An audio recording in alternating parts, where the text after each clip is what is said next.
दोस्तों, हमारे समाज में सिखाया जाता है कि लालच एक बहुत बुरी बला है।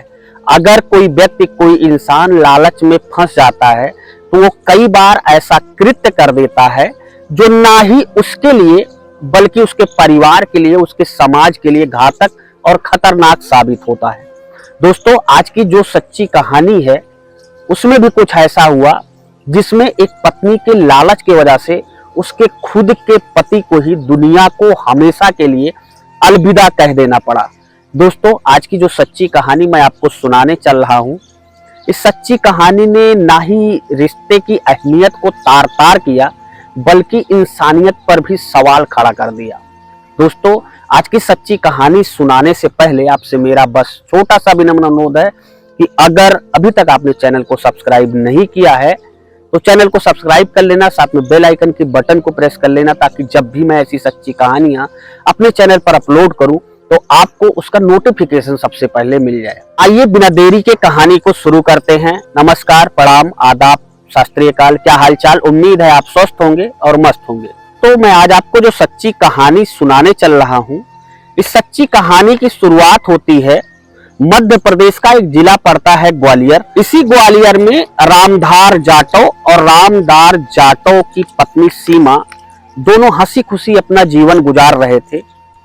अब रामधार जाटव जो था वो मेहनत कश मजदूर था, मजदूरी करता था, 4 पैसे कमाकर लेकर आता था और अपनी पत्नी सीमा को देता था, जिससे उसके घर का गुजारा चलता था।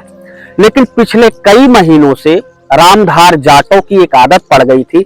जब भी वो शाम को घर मेहनत मजदूरी करके अपने काम से वापस लौटता था तो वो शराब के नशे में घर आता था।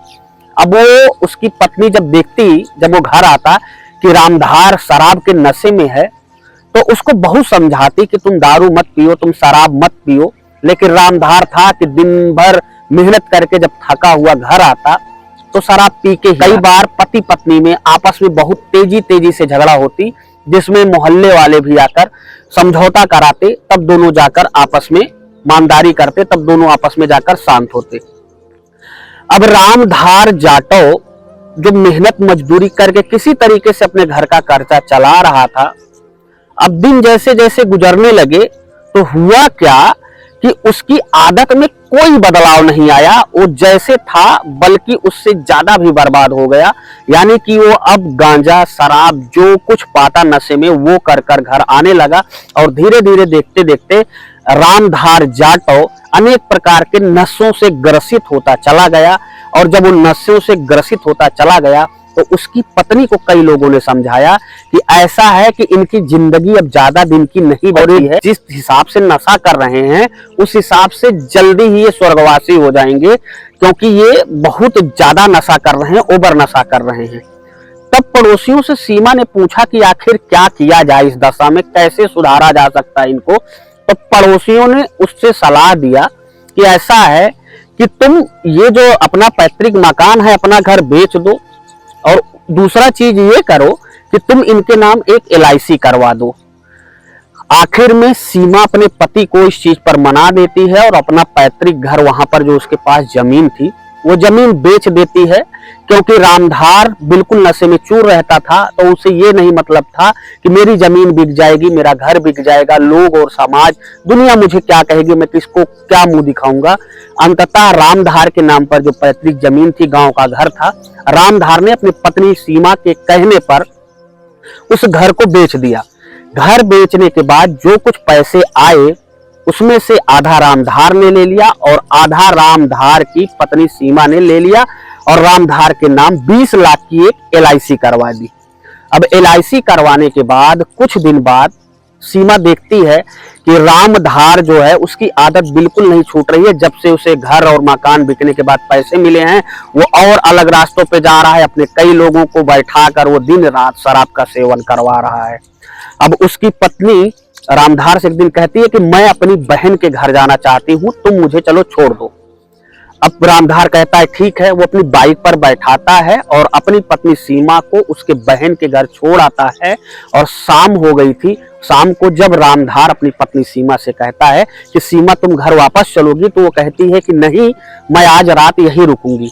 अब जब वो कहती है कि मैं आज रात यहीं रुकूंगी तो उसी गांव के 2-3 रिश्तेदार होते हैं जो कि सीमा के पक्ष के होते हैं, उसकी पत्नी के पक्ष के होते हैं, तो लोग कहते हैं कि चलो मैं तुम्हें छोड़ देता हूं तुम्हारे घर तक, रात ज्यादा हो चुकी है, बाइक से मत जाओ, इलाका सुनसान है, रास्ते में कोई तुम्हें छिनैती करे, कोई मारे पीटे। तो उसे एक स्विफ्ट डिजायर पर बैठाते हैं। स्विफ्ट डिजायर पर बैठाने के बाद रास्ते में वो लोग जो कि सीमा के पक्ष के रिश्तेदार थे उसे काफी मात्रा में शराब का सेवन कराते हैं, और जब वो नशे से पूरी तरीके से तरबतर हो जाता है, पूरी तरीके से नशा उसके अंदर भर जाती है, तो उस स्विफ्ट कार में जितने लोग बैठे थे, स्विफ्ट कार में सुरेंद्र और नरेंद्र नाम के दो व्यक्ति जो बैठे थे, उन व्यक्तियों ने अपने गमछे को रामधार के गले में डाला, जब ये जान लिया कि एकदम अचेत हो चुका है, और उस गमछे को तब तक खींच के रखा जब तक कि रामधार की मृत्यु नहीं हो गई।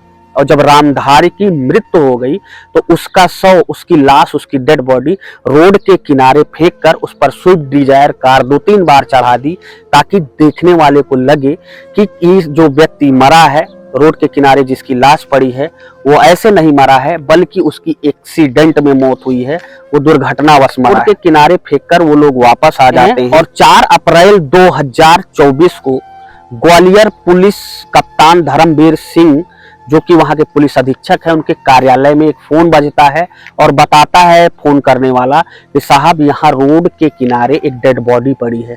अब पुलिस उस डेड बॉडी को उठाती है और उठाकर सीधा पंचनामा करा के पोस्टमार्टम के लिए भेज देती है। डेड बॉडी है जिसकी लाश है यहाँ पर पड़ी है सुनसान पे। पुलिस जब ले गई, उसका पोस्टमार्टम हुआ, तो पोस्टमार्टम के बाद पुलिस ये मान के चल रही थी कि वाकई में इस व्यक्ति का एक्सीडेंट हुआ है। लेकिन जब पोस्टमार्टम रिपोर्ट आई तो उसमें जो खुलासा हुआ वो वाकई चौंकाने वाला था। पोस्टमार्टम में ज्यादा शराब पीने के कारण उसकी मौत नहीं हुई थी, ना ही उसकी मौत एक्सीडेंट से हुई थी। उसकी मौत हुई थी गर्दन में गमछा काफी देर तक खींचने की वजह से। अब पुलिस ने जब देखा कि मृतक के गले में गमछा डालकर खींचा गया है, तो पुलिस ने एक एक लोगों से पूछताछ करनी शुरू की, रामधार के गांव वालों से, फिर लास्ट में रामधार की पत्नी से बात करनी शुरू की। तो गांव के लोगों ने बताया कि रामधार ने अभी 2-3 महीने पहले अपना पुश्तैनी मकान बेचा था और रामधार का ये ऐसे ऐसे चरित्र था, रामधार ऐसे शराब पीता था।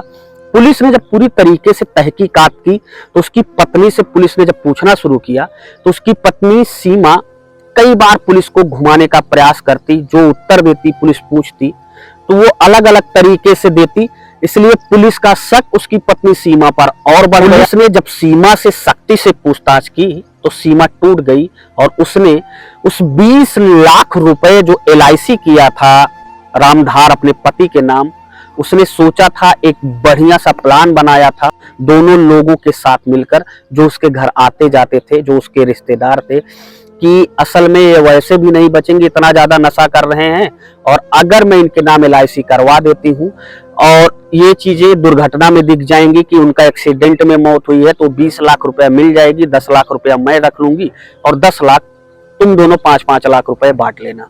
पूरी घटना जब पुलिस वालों के सामने उसकी स्वयं की पत्नी सीमा ने खुलासा किया तो पुलिस भी एक बार सोच में पड़ गई कि आखिर कैसा कलयुग आ गया है, जहां पर रिश्ते और लालच के दोनों के बीच में उलझकर एक पत्नी ने अपने पति की ही हत्या करवा दी। फिलहाल इस कहानी को सुनाने का मकसद किसी को हैरान करना या परेशान करना नहीं था। इस कहानी को सुनाने का मकसद सिर्फ इतना था कि आप सतर्क रहें, जागरूक रहें, अपने आंख, कान, नाक सब कुछ खुले रखें, क्योंकि अनहोनी कभी भी किसी के साथ हो सकती है।